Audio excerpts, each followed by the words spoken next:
teman-teman, di video kali ini kita akan membahas studi kasus dari perusahaan Ecopek Indonesia.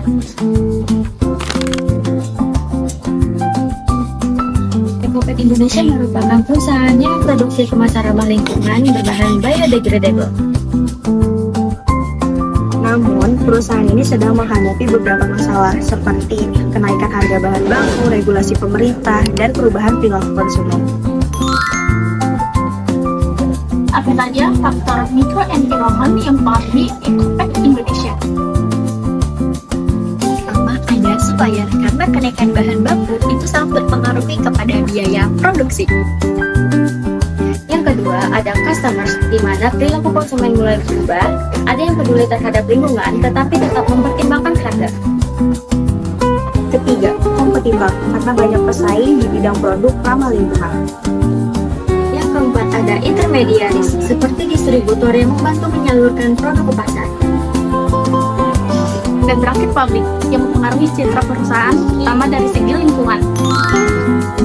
Lalu bagaimana pengaruh macroenvironment terhadap Ecopek? Dari segi demografik, meningkatkan kesadaran muda dari lingkungan menjadi peluang. Dari ekonomi, kenaikan harga bahan baku membuat biaya produksi meningkat. Dari teknologikal, perkembangan teknologi dapat membantu menciptakan produk lebih efisien. Dari politikal, adanya regulasi pemerintah tentang pengurangan plastik menjadi peluang sekaligus tantangan. Dan dari kultural, tren gaya hidup ramah lingkungan semakin berkembang, sehingga permintaan produk semakin meningkat. Menurut kalian, apakah Ecopek sebaiknya menggunakan strategi proaktif atau reaktif? Menurut aku, perusahaan sebaiknya menggunakan proaktif marketing strategi. Karena Ecopek bisa memanfaatkan tren ramah lingkungan dengan melakukan inovasi lebih awal dan edukasi kepada konsumen. Dengan begitu, perusahaan bisa menjadi pelopor pasar, bukan hanya mengikuti perubahan saja. Strategi apa sih yang bisa dilakukan untuk memanfaatkan peluang pasar?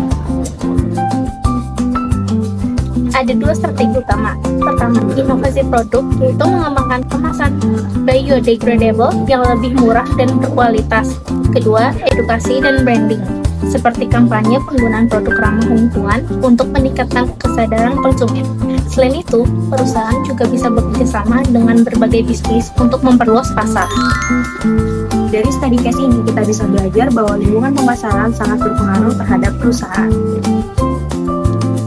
Perusahaan harus memahami faktor internal dan eksternal dengan baik. Strategi proaktif juga penting loh untuk memanfaatkan peluang pasar.